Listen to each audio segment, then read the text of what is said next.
On the morning of October 14th, 2016, the town of Ravenbrook, Oregon, woke up exactly as it always had.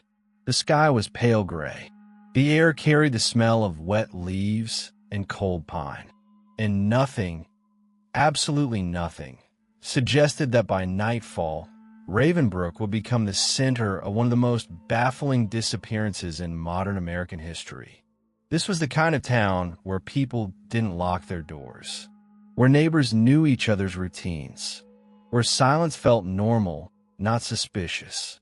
And yet, by sunset, a woman would vanish without leaving behind a single witness, a single drop of blood, or a single piece of evidence. Her name was Emily Carter. Who was Emily Carter? Emily was 32 years old, a freelance graphic designer who worked mostly from home. She had moved to Ravenbrook 3 years earlier, drawn by the promise of quiet, space, and a slower life. She wasn't married. She didn't have children. She wasn't involved in crime, drugs, or dangerous relationships. By all accounts, Emily lived an ordinary, peaceful life. Her neighbors described her as polite but private, soft-spoken, predictable in her daily habits. Every morning, she followed the same routine. Wake up at 7 a.m., make coffee, check emails, take a short walk around the neighborhood at exactly 8:30 a.m. And on October 14th, she did exactly that, the last confirmed sighting. At 8:42 a.m., Emily was seen by Mrs. Helen Brooks, a retired schoolteacher who lived 2 houses down. Helen would later tell police. She smiled at me, just a normal smile. Nothing seemed wrong.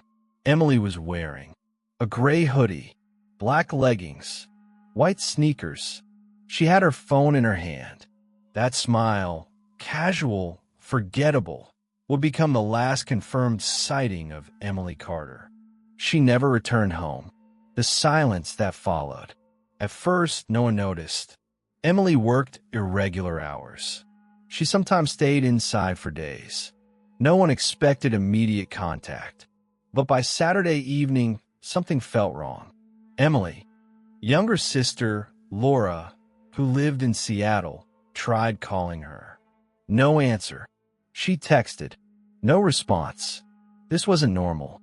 Emily always replied, sometimes late, but never ignored Laura completely.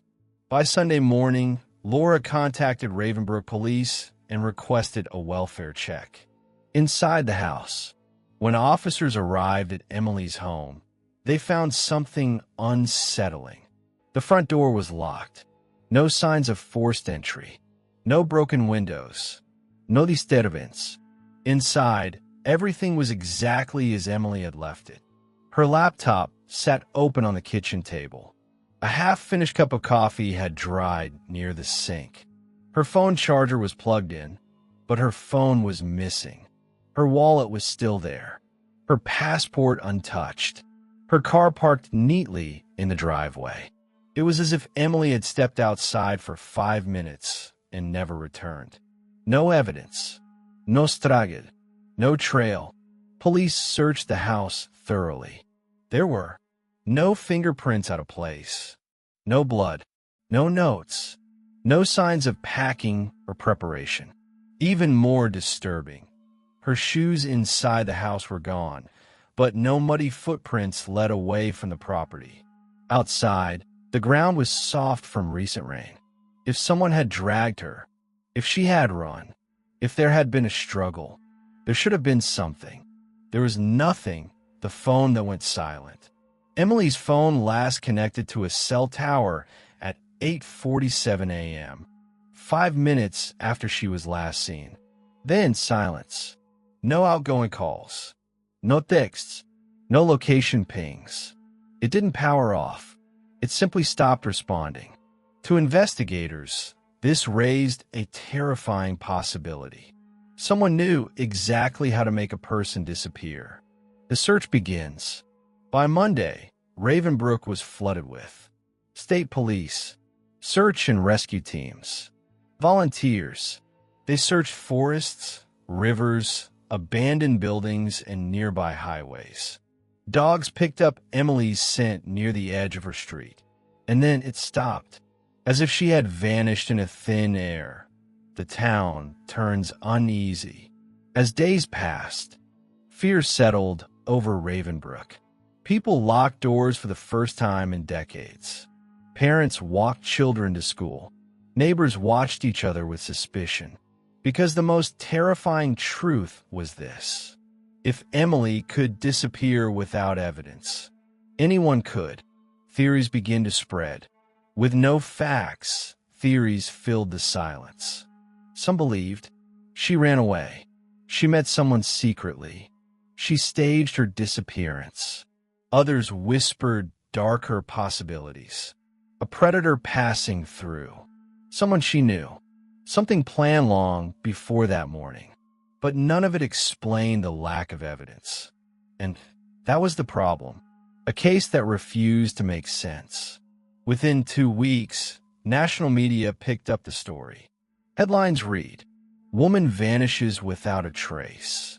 No witnesses, no evidence, no answers. Former FBI profilers were brought in. One of them said something chilling during a press interview. "This is not a crime of opportunity. This is precision." And then the first disturbing discovery. On the 21st day after Emily disappeared, a hiker found something strange near a logging road, 5 miles from Ravenbrook. A gray hoodie, clean, folded, placed carefully on a rock. The same hoodie Emily was last seen wearing. No DNA, no fibers, no fingerprints, just placed, as if someone wanted it to be found at a brief return to the last known truth. By the 3rd week after Emily Carter vanished, Ravenbrook no longer felt like a quiet town. It felt like a question without an answer. Emily had disappeared during a routine morning walk. No witnesses had come forward. No physical evidence explained her absence. And then, on the 21st day, something changed. A gray hoodie, Emily's hoodie, was found folded neatly on a rock beside a deserted logging road 5 miles from her home. Clean, undamaged, untouched. It wasn't discarded. It was placed. And that single detail would push the investigation into darker territory. Why the hoodie changed everything. Detectives immediately understood what the hoodie meant. If Emily had been attacked, the clothing would have been torn, stained, or abandoned carelessly. But this hoodie told a different story. It suggested control, deliberation, time. Whoever left it wanted it to be found and wanted it to be noticed. An FBI behavioral analyst later said, "This wasn't about hiding a crime. This was about communicating." But communicating what? The FBI steps in.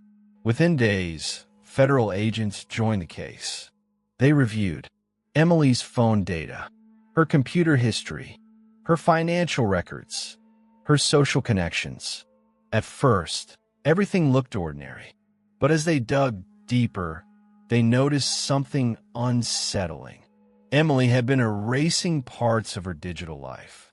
A digital ghost.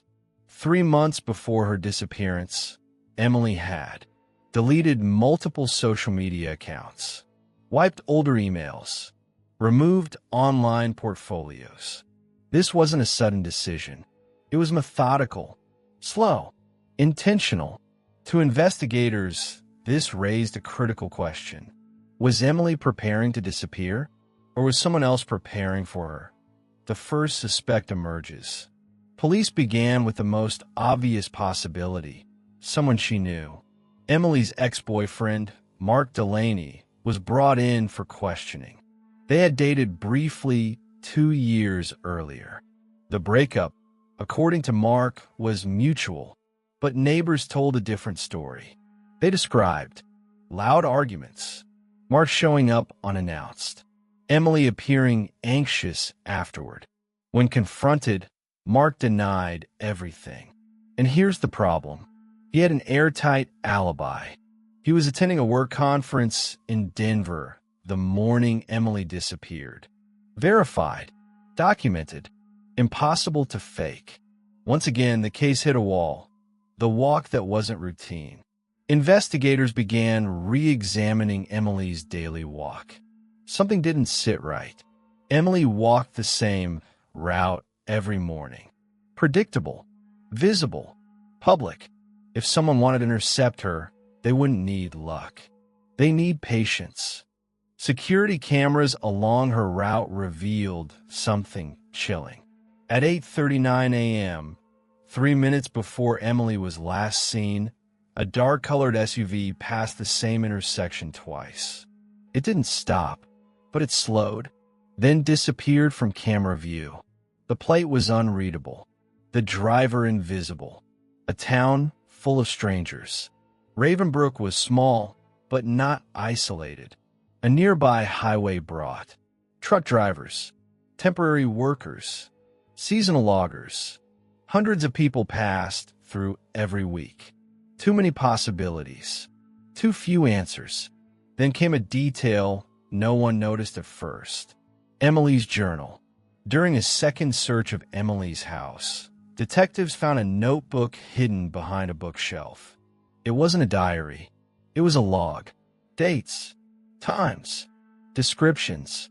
Emily had been writing about someone watching her. Same car again today. Parked across the street for 20 minutes. I don't recognize him. The final entry was written 2 days before she vanished. If something happens to me, it won't be random. The case turns psychological. This discovery shattered the runaway theory. Emily hadn't been planning an escape. She had been documenting fear. The FBI reclassified the case as likely abduction by an organized offender, someone who studied her routine, avoided witnesses, left minimal evidence, someone who enjoyed control. The hoodie revisited. Forensic teams re-examined the hoodie. Again and again.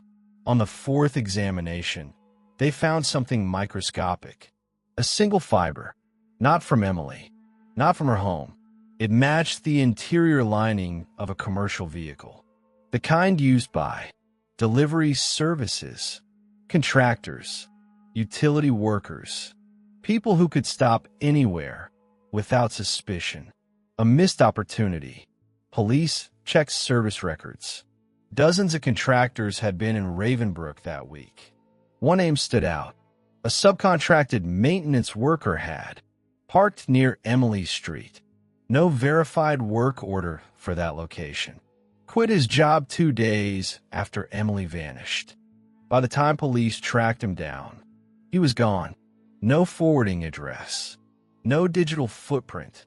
No trace. Just like Emily, the town begins to break. As weeks turned into months, hope faded.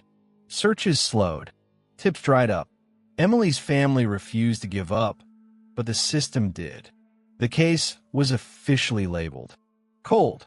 But cold cases don't mean solved. They mean waiting. A final thought before part 3. The disappearance of Emily Carter wasn't loud. There were no screams, no chows, no witnesses, just silence.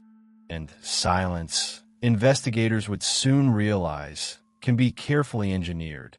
In part 3, the case will take its most disturbing turn yet, when years later, a single anonymous tip threatens to unravel everything believed about Emily's fate, a case that refused to stay silent. For nearly 4 years, the disappearance of Emily Carter remained frozen in time. No arrests, no remains, no confirmed sightings, just a name in a file, pushed deeper into a cabinet marked Unsolved. Ravenbrook slowly returned to routine. New families moved in. Old ones stopped talking about October 14th. But some cases don't end. They wait. The call that reopened everything. On March 3rd, 2020, at exactly 2:17 a.m., the Ravenbrook Police Department received a call that would shatter years of silence. The caller did not give a name. He only said one sentence. You never found her because you were never looking in the right place. Then the line went dead. The number was untraceable. But what came next changed everything. The coordinates. Minutes later, an email arrived at the department's anonymous tip inbox. No subject line, no message, just coordinates. They pointed to a remote stretch of land, 30 miles outside Ravenbrook, deep within a privately owned forest area scheduled for commercial clearing. The land had never been searched because no one knew it existed. The search no one expected. Police arrived at the site by sunrise. It didn't look suspicious. No listed of soid. No markings. No obvious hiding place. But as excavation began, a search dog stopped abruptly near a cluster of trees. It refused to move. That was when officers noticed something unnatural. A patch of ground that had been reseeded. Years earlier, what they found, at a depth of just under 4 feet, investigators uncovered remains. Human, wrapped carefully, not hurriedly. Dental records confirmed what Emily's family had both feared and hoped to know. It was Emily Carter. The manner of burial suggested something chilling. She hadn't been discarded. She had been placed. The autopsy, the medical examiner's report, raised more questions than answers. Cause of death, undetermined. No trauma to the skull. No broken bones. No signs of restraint. Toxicology was inconclusive. Time had erased what answers might have existed. But one thing was clear. Emily had not fought back, which meant one of two things. She was either incapacitated, or she trusted the person who took her. The hoodie finally explained. The gray hoodie was no longer a message. It was a misdirection. The FBI concluded that it had been placed deliberately, far from the burial site, to pull the investigation away from private land. Someone understood police behavior. Someone who had planned every step. The man who should have been found. Reinvestigating old records, detectives returned to the missing subcontractor from Part 2. His name was Daniel Reeves. At the time, he had slipped through the cracks. Now, with new federal resources, they traced him, or what was left of him. A death before justice. Daniel Reeves had died in 2019. A car accident in Nevada. No criminal record. No known associates. No family willing to speak. But his work history revealed something crucial. He specialized in remote infrastructure maintenance, private land, off-grid locations, temporary access. Exactly the kind of person who could move unnoticed. The final, unsettling detail. Investigators searched Reeves's old storage unit. Inside they found maps, newspaper clippings, a single notebook. One page contained a sentence that would haunt everyone who read it. Some people disappear because no one really sees them. There was no confession, no explanation, no final truce. Emily's family gets answers, but not closure. Emily Carter was laid to rest in the town she once walked freely. Her sister Laura spoke at the service. We found her, but we never found why.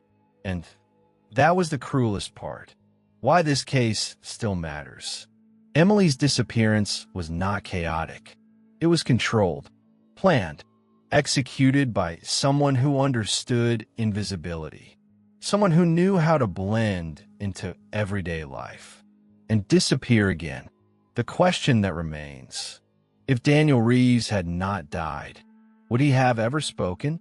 Or was silence always part of the plan? Because the most disturbing truth of all is this.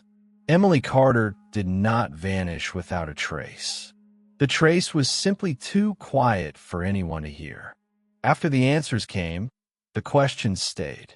When Emily Carter's remains were finally found, many believed the story had ended. The headlines faded. The cameras disappeared. The case file was closed. But closure is not the same as peace. For the people who lived through it, for her family, her town, and even the investigators, Emily's disappearance never truly ended. It simply changed form. Ravenbrook after Emily. Ravenbrook never returned to what it once was. Doors stayed locked. Cameras appeared on porches. Morning walks grew shorter. Parents warned their children about strangers, even the ones who didn't look like strangers at all, because that was the lesson Emily's case taught them. Danger doesn't always arrive loudly. Sometimes it arrives calmly, professionally, and on schedule. The investigator who couldn't let go.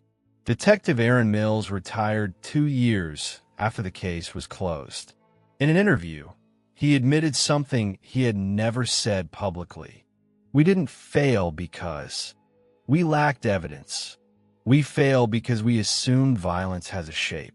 And this one didn't. He kept Emily's case file at home, not out of obsession, out of responsibility. The detail that still made no sense. One question haunted everyone who worked the case. Why Emily? She wasn't wealthy. She wasn't famous. She wasn't connected to anything illegal. She was chosen because she was predictable, because she trusted routine, because she believed safety came from familiarity.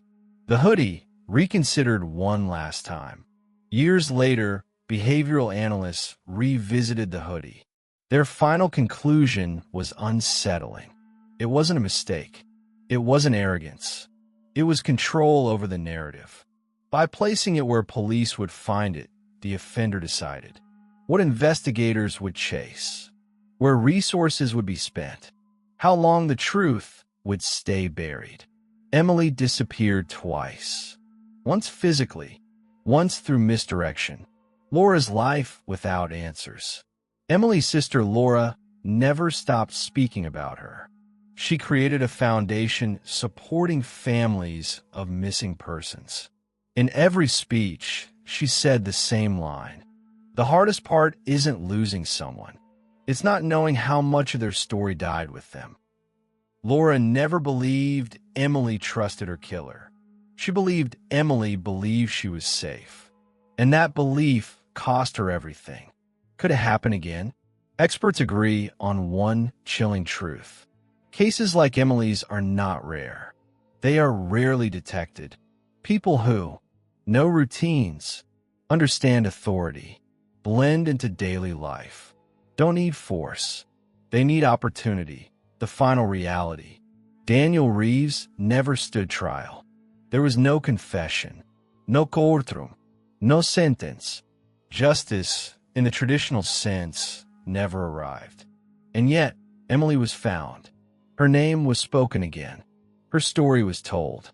And sometimes, that is the only justice the silent ever receive. The question the story leaves you with: if someone can vanish, in daylight, on a familiar street, in a safe town with no witnesses, no evidence, no warning, then the question is not how Emily disappeared. The question is, how many others did too, without anyone ever noticing? When a case is closed, but the mind stays open. Officially, the disappearance of Emily Carter was solved. Her remains were recovered. A likely suspect was identified. The timeline was reconstructed. On paper, the case was complete. But among investigators, journalists, and behavioral experts, the discussion never truly ended. Because this case left behind too many quiet gaps. And silence, in criminal psychology, is never empty. The problem with a dead suspect, Daniel Reeves, was convenient.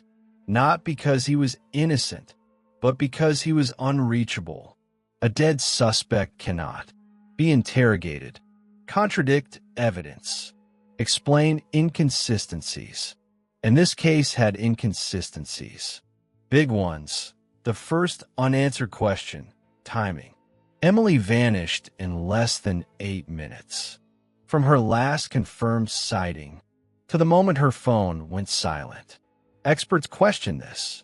Abductions without resistance usually require a weapon, authority, or trust. No weapon was found. No witnesses saw a struggle. So what stopped Emily from running? The second question, no chemical evidence. Toxicology could not confirm sedation, but that didn't mean it wasn't used. Certain fast-metabolizing substances leave the body quickly, disappear over time, are nearly impossible to detect years later. This raised a disturbing theory. Emily may have been incapacitated within seconds. The third question, the notebook gap. Emily's notebook ended 2 days before her disappearance. No entry on the morning she vanished. Investigators believe she noticed something new, something urgent, something she didn't have time to write down. Whatever changed, it happened fast. The hoodie's location reconsidered. The hoodie was placed 5 miles away. But why that spot? Years later, a journalist discovered something chilling. On the same logging road, a temporary work,